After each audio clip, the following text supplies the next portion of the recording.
미국 도널드 트럼프 2기 행정부 출범이 가져올 변화에 대해 다양한 전망이 나오는 가운데 한반도 평화를 위해 기도해온 기독교계는 한반도 정세 변화를 예의주시하고 있습니다. 기독교 통일운동 단체 대표들을 만나 분단 80년이 되는 2025년 한반도 평화에 대한 생각을 들어봤습니다. 감리교 신학대학교가 한국 선교 140주년을 맞아 초기 선교 발자취를 돌아보는 감신대 순례길을 조성했습니다. 한국 근대화와 복음화의 역사 현장을 온몸으로 느끼며 한국교회 정체성을 회복하는 계기가 될 것이란 설명입니다. 각 지역교회의 선한 사역을 소개하는 우리 동네 우리 교회 시간에는 청소년들에게 꿈을 심어주고 주민들에게 열린 공간과 나눔을 제공하고 있는 서울시 은평구 광현교회를 찾아가 봅니다. 여러분 안녕하십니까? CBS 뉴스입니다. 미국 도널드 트럼프 2기 행정부 출범이 우리 사회에 어떤 영향을 끼칠지 다양한 전망이 나오고 있는데요. 한반도 평화를 위해 기도해온 기독교계는 트럼프 2기 출범이 한반도 정세에 어떤 변화를 가져올지 예의주시하고 있습니다. 기독교 통일운동단체 대표들을 만나 생각을 들어봤습니다. 한혜인 기자입니다. 도널드 트럼프 미국 대통령 2기 출범을 앞두고 국제 정세와 밀접하게 연관돼 있는 한반도 상황에 대한 관심이 높아지고 있습니다. 트럼프 대통령 당선인은 첫 임기 동안 김정은 북한 국무위원장과 3차례 만났습니다. 2018년 6월 싱가포르, 2019년 2월 베트남에서 북미 정상회담을 진행했고 2019년 6월에는 판문점에서 남북미 정상회동을 가졌습니다. 다만 이 과정에서 우리 정부가 배제되는 한국 패싱 논란이 일었습니다. 남북 평화를 위해 기도해온 기독교계는 트럼프 2기에서도 북한과의 대화가 재개되고 3개국 정상 간 만남이 성사될지 관심을 모으고 있습니다. 평화통일연대 박종화 이사장은 만남이 성사될 가능성이 높다면서 미국의 핵 통제 방식은 고수될 것으로 전망했습니다. 이어 한국 정부가 한반도 비핵화 협상에서 힘 있는 외교에 나서야 한다고 강조했습니다. 서로 간의 체제를 인정하고 선의의 경쟁을 통해서 우리는 나갈 수밖에 없다. 남북 간의 평화를 만들어가자. 전쟁은 안 된다. 이와 함께 한국교회가 정치적 이해관계나 이념에 치우치지 않고 복음에 기반해 한반도 평화 문제를 바라보고 접근해야 한다고 설명했습니다. 평화한국 허문영 대표는 북한 당국은 체제 보장과 북미 수교, 북한 경제의 발전을 원할 것이라며 비핵화를 논의하기에 앞서 관계 개선이 선행돼야 한다고 했습니다. 사랑의 종교인 기독교가 북한과의 긴장관계 회복과 북한 주민들의 복음화 문제에 보다 적극적으로 관심을 기울여야 한다고 덧붙였습니다. 한국 교회는 북한 교회가 일어나는 것을 협력해서 북한 교회가 회복되게 해야 된다, 노력해야 된다 이렇게 생각합니다. 허문영 대표는 또 납북자와 억류자 문제도 해결되길 기대한다고 말했습니다. 2025년은 한반도 분단 80년이 되는 해입니다. 경색됐던 남북 관계가 다시 회복되기 위해서는 지도자의 리더십과 더불어 한반도 평화를 향한 시민들의 관심이 필요한 가운데 기독교인들이 평화의 메시지를 확산하는 일에 앞장서야 한다는 목소리가 나오고 있습니다. CBS 뉴스 한혜인입니다. 감리교 신학대학교가 한국 선교 140주년을 기념하며 초기 선교 발자취를 돌아보는 감신대 순례길을 조성했습니다. 한국 근대화와 복음화의 역사 현장을 온몸으로 느끼며 쉼과 영성 회복, 더 나아가 한국교회 정체성 회복으로 나아가겠다는 목표입니다. 오요셉 기자입니다. 감신대 교정에 마련된 십자가 순환의 길, 비아 돌로로사. 예수 그리스도의 고난을 묵상하며 걷다 보면 사우어 선교사 사택으로 세워진 역사 박물관을 비롯해 3.1운동 민족 대표들의 얼굴이 새겨진 청암관과 탁사 최병원 목사, 신석구 목사 기념관을 만나게 됩니다. 감신대를 나와 서대문터를 따라 걷다 보면 배재학당과 이화학당, 정동제일교회 등 초기 선교사들의 흔적을 느낄 수 있는 아펜젤러의 길이 펼쳐집니다. 헤이그 특사가 파견된 중명전과 상동교회 신자였던 우당 이희영 선생 기념관, 대한민국 임시정부의 마지막 청사였던 경교장 등 한국 근현대사의 역사적 현장도 마주할 수 있습니다. 한국 근대화 역사와 복음의 발자취를 따라 걷는 감신대 순례길입니다. 오랜 고증을 거쳐서 역사 순례길을 조성하고 그리고 우리 감리교회에 있는 분들뿐만이 아니라 교단을 넘어서 적어도 서대문 지역이 민족과 세계 가운데 뜻깊은 그런 역사적인 자리임을 알리는 계기를 가져야 되겠다는 생각을. 감신대 순례길은 총 6가지 코스로 조성됐습니다. 감신대와 아펜젤러의 길 외에도 남감리교회와 여성선교의 아름다운 역사를 만날 수 있는 서촌의 캠벨의 길과 순교한 믿음의 선배들을 기억하는 독립문의 신석구의 길이 있습니다. 또 고통받는 민초들을 향한 초기 선교사들의 박애 정신을 느낄 수 있는 아현동의 스크랜턴의 길과 감신대부터 동대문 교회터까지 7km에 걸쳐 근대화와 독립운동, 선교를 총망라하는 감리교회 서울 순례길도 마련됐습니다. 전통사회가 근대사회로 넘어가는 정원의 역사터이고 기억의 역사터이기도 하지만은 복음이 이 길로 다 대부분 들어옵니다. 그래서 근대화와 복음의 언덕이기도 합니다. 감신대 순례길을 조성한 옥성삼 박사는 순례길 곳곳엔 순교자의 아픔에 공감하는 락허깅과 영혼을 깨우는 타종의식 등 오감으로 역사를 기념하는 활동도 마련했다며 한국 기독교 역사를 증언하는 믿음의 이야기들이 파노라마처럼 펼쳐진다고 강조했습니다. 순례길 3000년의 개념이 뭐냐면 고도 근대사회, 즉 21세기로 오면서 사람들이 삶에 지치고 상처를 많이 받았습니다. 그래서 신과 치유와 신앙을 성찰하는 길, 기독교의 역사 터무리뿐만 아니고 한국 역사하고 그다음에 자연의 유산, 생활 유산이 같이 들어가야 됩니다. 그게 같이 어우러져가지고 길이 만들어집니다. 시작할 때 순례송을 올리는 이유는 자기 속에 있는 죽어있는 영적인 감각을 띄우는 겁니다. 감신대는 오늘날 한국교회의 위기 극복은 미랄이 된 믿음의 사건들을 기억하는 일에서부터 시작해야 한다며 감신대 순례길을 통해 한국교회의 첫사랑을 회복하고 새로운 순례길을 만들어가길 바란다고 전했습니다. 한편 감신대 순례길은 순례를 원하는 개인 누구나 참여할 수 있으며 전문가의 코스별 순례 가이드를 원하는 단체는 감신대 홈페이지를 통해 신청할 수 있습니다. CBS 뉴스 오요셉입니다.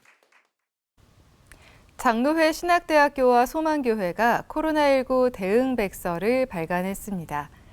백서에는 코로나19 기간 동안 위기를 극복하기 위한 교회 대응과 미래 비슷한 재난이 닥쳤을 때를 대비한 제안 등이 담겨 있으며 장신대 김은혜, 박재필, 신형섭 교수가 연구와 사례 조사를 맡았습니다. 백서 집필위원장 김은혜 교수는 백서의 내용과 방향은 향후 유사한 재난 상황에서 교회가 더 지혜롭고 건강하게 대응할 수 있는 귀중한 자료가 될 것이라고 말했습니다. 미랄복지재단 헬렌켈러센터가 보건복지부에서 주관하는 시청각 장애인 지원 전담기관으로 선정됐습니다. 헬렌켈러센터는 어제 개소식을 갖고 보건복지부 전담기관으로서의 본격적인 운영을 알렸습니다. 헬렌켈러센터는 시청각 장애인 관련 정책 제안과 인식 개선 사업, 지원 프로그램 개발, 동료 상담가 양성, 시청각 장애인 능력 개발 등 다양한 사업을 전개해 나갈 예정입니다. 한국 YWCA 연합회가 제22회 한국 여성 지도자상 대상 수상자로 이혜숙 한국과학기술 젠더혁신센터 소장을 선정했습니다. 한국 YWCA 연합회와 한국시티은행은 어제 제22회 한국 여성 지도자상 시상식을 열고 한국과학기술 젠더혁신센터 이혜숙 소장에게 대상을 수여했습니다. 한국 YWCA 연합회는 이혜숙 대상 수상자는 과학기술 분야에 내재된 성별 불균형을 해결하기 위해 여성 과학기술 인재를 양성하고 이들이 지속가능하게 활동할 수 있는 환경을 마련해왔다며 선정 이유를 밝혔습니다.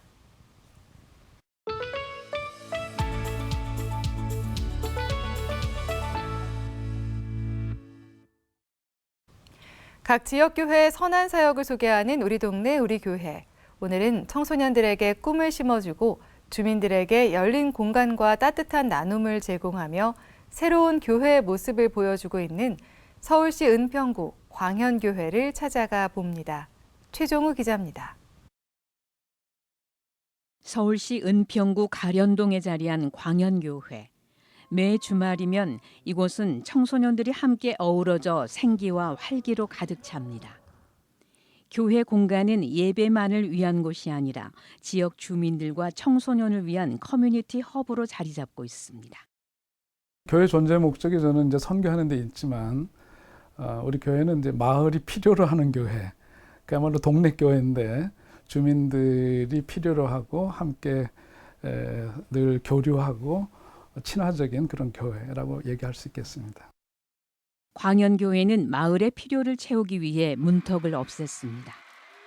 다음 세대를 위해서 좀 열려 있는 교회, 또 주민들이 이 지역사회 보니까 이렇게 함께 모일 수 있는 공간이 부재한 오래된 서울 변방에 있는 지역이에요. 그래서 건축 자체를 개방적인 공간으로 만들어서 밤 10시서부터 새벽 기도의 시간까지만 닫혀 있고 항상 주중에 여러 가지로 이제 마을을 위해서 쓰임 받는 교회고요.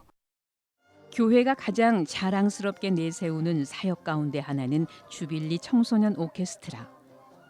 2014년에 시작된 오케스트라는 지역 청소년들에게 꿈을 심어주는 특별한 역할을 하고 있습니다. 처음에는 교회에서 그 자궁의 역할을 해서 생겨났지만 지역과 함께하는 오케스트라인데요. 지역의 주민들이 함께 봉사하면서 아이들을 돌보고 있습니다. 이른바 한 아이를 키우려면 온 마을이 필요하다는 말씀이 있는데요. 그 말처럼 온 지역에 있는 주민들이 함께 협업해서 운영이 되어지고 있고요. 주민들은 구 차원의 예산을 확보해 운영을 돕고 교회는 오케스트라 연습장과 점심을 제공합니다. 한 아이를 키우기 위해 온 마을이 필요하다는 말을 실천하는 교회의 섬김은 주민들에게도 깊은 감동을 줍니다. 주민자치총회 할 때 하는 행사할 때도 애들 세워서 곡 연주하게 해주시고 크리스마스 공연도 이게 약간 열린 교회처럼 크리스마스 때도 초청을 하는 거예요. 그래서 저는 그런 게 늘 감사했어요. 그냥 그렇게 작은 경험이랑 기회를 주신 거가 그것에 감사를 해서 이제 늘 만족하면서 보내고 있습니다.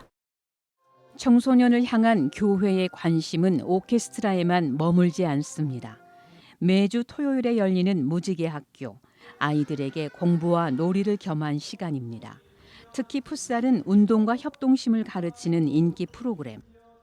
이렇게 예배실을 이용해서 또 아이들이 이렇게 풋살을 할 수 있게 배울 수 있게 또 기회를 주는 것 자체가 너무 귀하다고 생각을 하고 지역사회 아이들이 풋살을 하고 또 이렇게 뛰어놀 수 있는 이런 시간이 너무 좋은 것 같습니다. 이와 함께 역사 탐방 교실도 무지개 학교의 자랑거리입니다. 아이들에게 한국사의 의미를 알리고 올바른 가치관을 심어주기 위한 역사 탐방은 9년째 이어지고 있습니다. 올바른 국가관, 올바른 개인관, 또 역사를 배우다 보면 우리가 역사를 통해서 얻어가지는 게 굉장히 많아요. 어떤 개인이 살아가는 가치관, 그런 거를 이렇게 무언에 놀면서, 그러니까 우리가 역사 탐방할 때 교실 안에서 이렇게 하는 게 아니고, 물론 이제 한 번은 교실 안에서 모이지만 한 번은 밖으로 나가요. 광현교회는 가련 이동 주민자치회와도 긴밀하게 협력하며 지역사회에 기여하고 있습니다. 주민자치회 회의와 행사, 또 주민들의 문화활동을 위해 교회 공간을 개방하는 일은 이제 당연한 일이 됐습니다. 3년 전부터 여기 본당을 좀 빌려주시면 안 되겠냐. 우리 주민자치회가 좀 되게 많이 커지기도 하고 그랬더니 본당을 빌려주셨어요. 그러니까 다른 동, 16개 동이 있거든요. 다른 동 회장님들이 오시면서도 야, 너는 감동이다. 여기는 너무 좋다. 어떻게 본당을 빌려줄 생각을 하시지? 이렇게 얘기하실 정도로.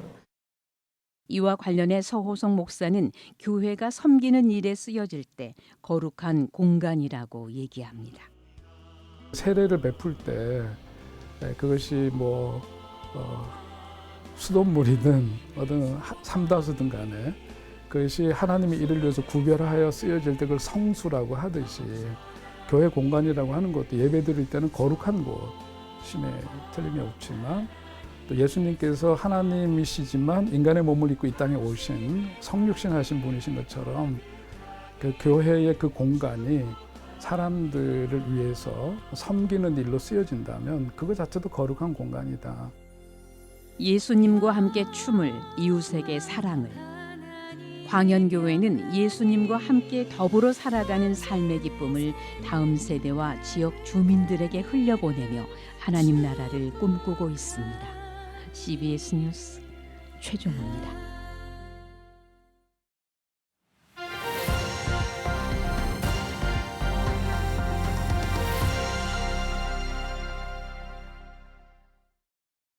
간추린 지역교계 소식입니다.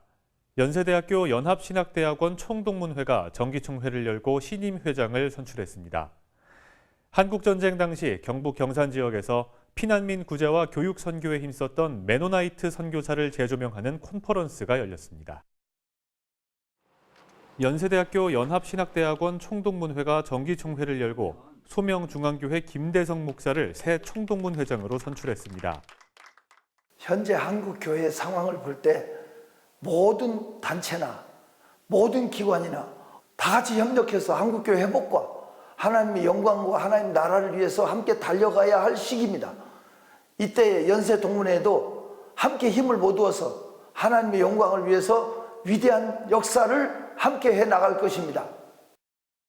이번 정기총회엔 연세대학교 신학대학장 김현숙 교수와 피종진 목사, 엄신형 목사가 축사를 전했습니다.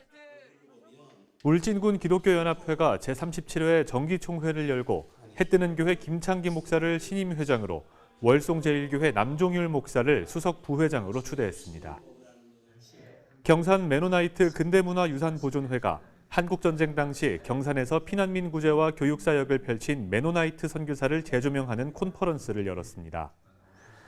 이번 콘퍼런스엔 백석대 이상규 목사와 두레 공동체 김진홍 대표가 강사로 나서 메노나이트 선교사의 사역에 대해 강의했습니다. 메노나이트 선교사님들의 활동을 보면은 우리 세계 평화 운동이라든지 분쟁 지역이라든지 또 여러 가지 많은 어려운 빈곤 지역에 한국 교회가 해야 할 일, 또 대한민국이 해야 할 일, 이런 일들을 우리가 많이 아이디어를 또 얻을 수 있고. 한편 주최 측은 메노나이트 선교사의 발자취를 재조명하는 것을 넘어 이를 바탕으로 메노나이트 근대문화유산 복합문화공간을 조성할 계획을 갖고 있다고 밝혔습니다. 군위 이슬람 할랄 대책위원회를 비롯한 4개 단체가 이슬람 할랄 대책 세미나를 열었습니다. 할랄 도축장이 생기면 반경 5km니까 10km 내에 도축, 돼지를 키우는 농가나 그다음에 도축업자들이 본의 아니게 피해를 받습니다. 그러기에 직업 자유의 피해를 보고 우리나라 국민이 피해를 받는 것에 대한 제한 때문에 할랄이 들어오면 안 된다.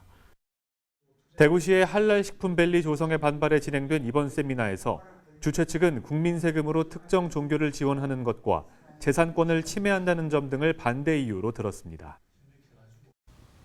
이상으로 뉴스를 마칩니다. 시청해주신 여러분 고맙습니다.